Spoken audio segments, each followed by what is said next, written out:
안녕하십니까. 2025년 6월 23일 최병무 팩트 시작하겠습니다. 국정기획위원회라는 것이 있죠. 이한주 위원장이 어저께 기자간담회를 가졌습니다. 18일부터 21일까지 사흘간 부처별로 업무보고를 받고 나서 이제 국정기획위원회가 갑질한다, 이런 지적을 받으니까 기자간담회를 통해서 이를 반박하려 한 것으로 보입니다. 자, 이렇게 얘기를 했습니다. 국정 철학에 대한 이해가 부족한 감이 있었고 대통령 공약을 정책에 반영하는데 부족함이 있었다. 부처 보고를 새로 받겠고 나머지도 업무 보고를 통해 검토됐던 내용을 반영해 보고서만 새로 보완해서 보내주시면 국정계획을 새로 잡는 데 도움을 삼겠다, 이렇게 얘기를 했고요. 검찰청, 방송통신위원회, 해양수산부 등의 경우에는 열심히 노력한 흔적들을 충실히 보여줬으면 좋겠다. 세 개의 기관을 콕 찍어서 너희들은 노력을 안 했어, 이런 얘기거든요. 그 다음에 그러면 이 세 개의 기관에 대한 업무보고 제지시 이런 거는 이제 이유가 뭐냐는 걸 설명을 또 합니다. 공약 이해도가 많이 떨어져 있어서 기회를 드린 거지 기회를 박탈한 게 아니다. 잘하라고, 잘하자고 하는 것이지 단순히 질책을 위한 것이 아니다, 이렇게 주장을 했습니다. 그러면서 이번 업무보고에 전 부처 막론하고 어떤 장관도 오지 않았다. 장관을 질책했다든가 떠나는 분들 야단에는 전혀 동의하지 못한다. 장관이 오셔야 질책을 할 텐데 한 분도 오시지 않았다. 방송통신위원회의 경우에는요, 업무보고를 하다가 30분 만에 중단했습니다.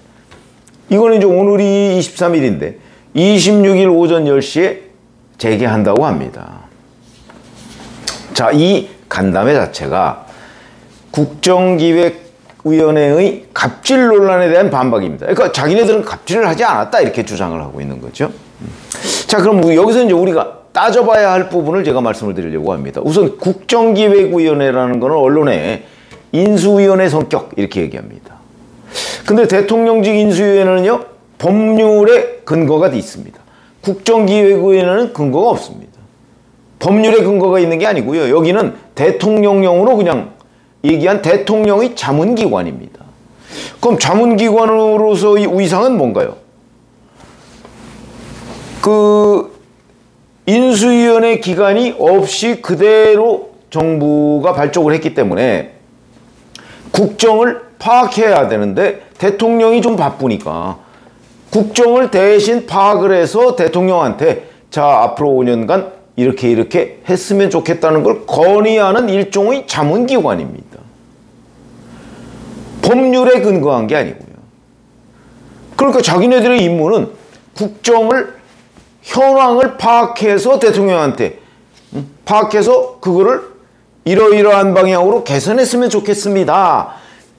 이재명 대통령님의 철학을 반영해서 이렇게 앞으로 국정을 운영하시지요 라고 대통령한테 보고하면 대통령이 그걸 보고 국정기획위원회가 지금 보고한 걸 보니까 현재 예를 들어서 방송통신위원회 업무는 이런 게 있고 거기에 이러이러한 문제점이 있고 그렇기 때문에 나의 공약은 이런 거니까 그걸 반영하면 5년간 이렇게 해야 되겠다, 이걸 설정하면 끝나는 거거든요.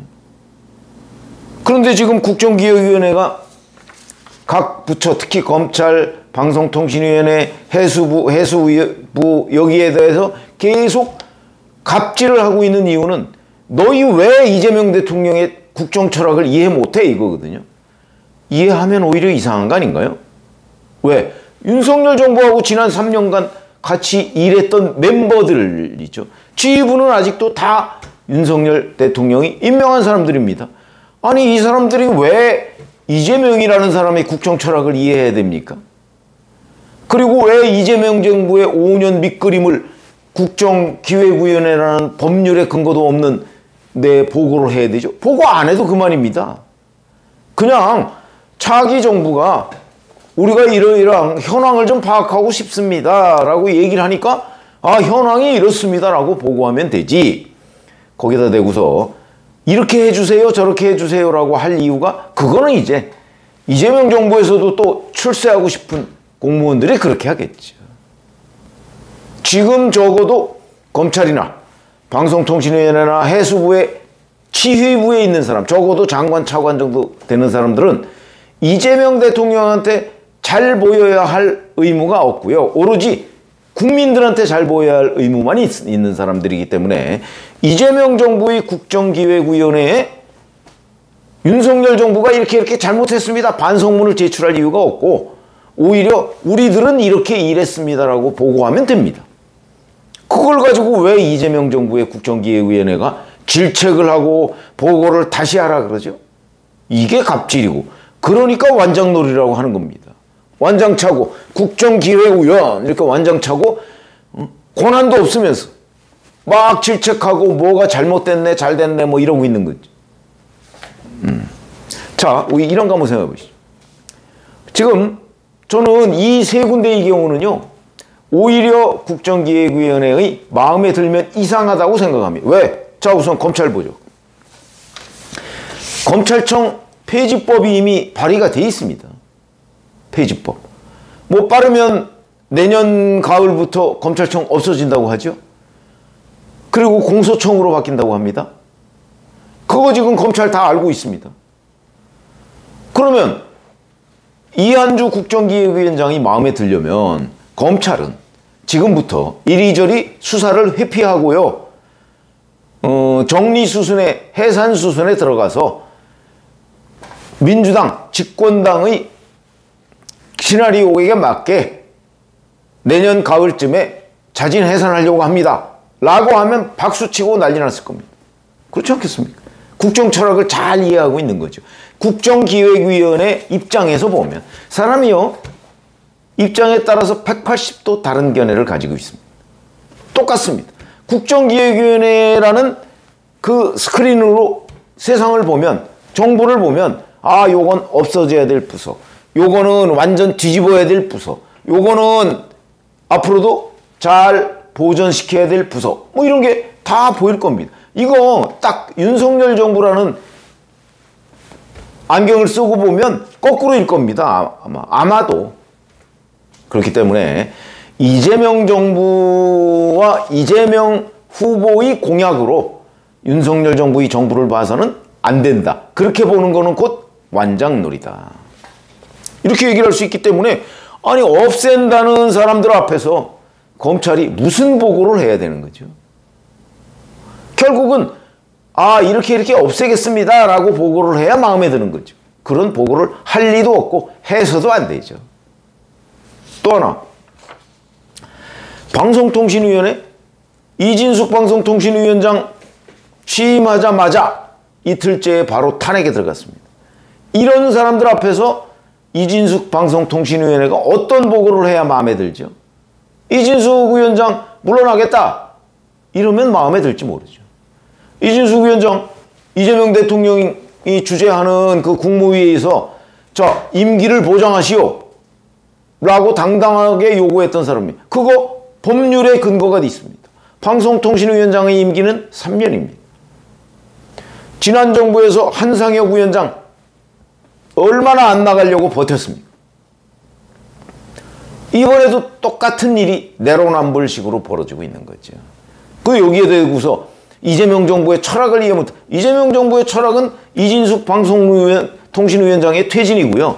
특히 방송통신위원회는 여야가 추천한 사람, 대통령이 지명한 사람 이렇게 해서 5명으로 구성이 되어 있는데 정권이 바뀌면 이 여야 관계가 뒤집히게 돼 있죠. 방송통신위원회 내에서 정권교체가 이루어지게 돼 있습니다. 근데 대통령 정권교체는 이루어졌는데 방송통신위원회 정권교체는 아직 안 이루어졌거든요. 왜? 임기가 있기 때문에. 그런데 여기에다 대고서 물러갈 계획을 보고해라 하는 얘기하고 마찬가지인데 어느 부처가 그 보고를 하겠습니다. 그리고 어느 부처의 보고가 이재명 정부의 국정기획위원회에 마음에 들겠습니까? 안 드는 게 당연한 거죠. 그러니까 저는 안 들었다고 하길래 아 방송통신위원회가 그래도 지조를 지켰구나. 전 그렇게 생각을 합니다.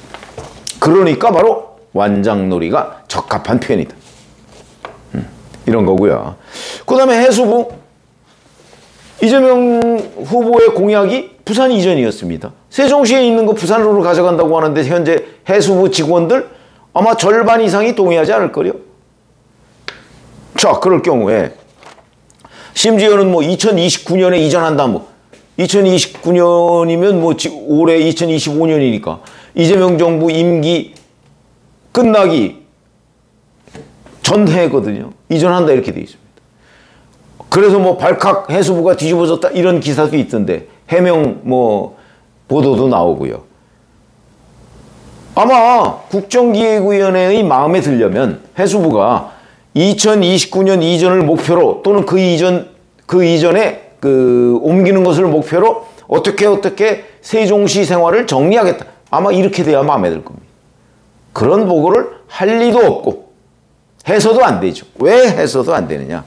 뭐 우리가 흔히 공무원을 비하하는 표현으로 뭐 공무원들은 영혼이 없다 이런 얘기를 많이 합니다. 뭐 어떤 정부가 오든지 간에 그 정부를 위해서 일하는 게 아니고 국민을 위해서 일하는 거다라는 거에 대한 비하 표현이죠. 영혼이 없다. 그러나 장관, 차관 적어도 그 정도나 아니면 실장급 정도까지는 사실은 현재 그 정부의 대통령이 사실상 임명합니다. 장차관은 물론이고 실장급도 사실상 임명하죠. 1급. 그러면 이 사람들은 영혼이 있을 겁니다. 그럼 지금 국정기획위원회가 보고를 받는 그 각 부처의 적어도 영혼 있는 공무원들은 이재명 정부의 입맛에 맞출 이유가 없고 맞출 수도 없을 겁니다.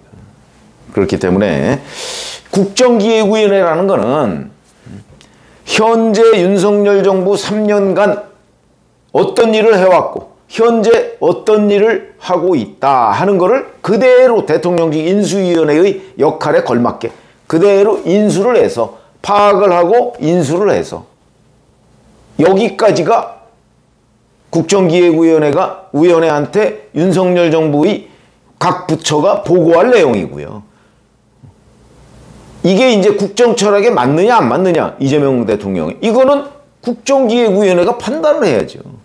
그래서 요거는 철학에 맞지 않으니까 또 공약에 맞지 않으니까 폐기. 요거는 공약하고 일치하니까 요거는 잘 유지 발전 시키겠다 뭐 그런 것들을 자기네들 나름대로 정리를 해서 이재명 대통령한테 보고하면 끝입니다. 이게 국정기획위원회의 출발과 출구 이거를 우리가 이해하는 척도죠. 그런데 지금의 국정기획위원회는 자기들이 해야 할 일, 현황을 파악해서 앞으로 이재명 정부의 5년간을 어떻게 할 것인가까지를 윤석열 정부의 부처 사람들한테 요구하고 있는 겁니다. 손 안 대고 코 풀겠다 이런 뜻이죠. 자기네들도 일을 해야죠. 자기네들이 해야 할 일까지 윤석열 정부 공무원들한테 지금 강요를 해가면서 뭐 이해도가 떨어지네 어쩌네 이거야말로 갑질과 완장놀이다. 그래서 제가 보건대는 어제 이한주 국정기획위원장의 그 소위 갑질 논란에 대한 반박 기자회견 자체가 스스로 우리는 원래 그냥 손 하나 까딱 안 하고 뭔가를 하려고 했는데 이 공무원들이 협조를 안 하네요 라고 얘기하는 자백이나 마찬가지다. 완장놀이의 자백이죠. 국정기획위원회라는 곳이 할 일은 현황을 파악하는 것까지가 윤석열 정부 각 부처가 해야 할 일이고 자기네들이 이제 그 다음부터 이 현황이 이재명 대통령의 공약과 철학과 맞느냐 안 맞느냐 하는 것을 비교 그 다음에 분석해서 그에 따른 국정기획을 해서 대통령한테 보고하는 것까지가 역할인데 이 부분까지도 자기네들이 머리를 안 쓰겠다 이런 얘기죠. 그러니까 완장놀이 소리를 듣는 것이다. 제 말이 틀렸습니까? 고맙습니다.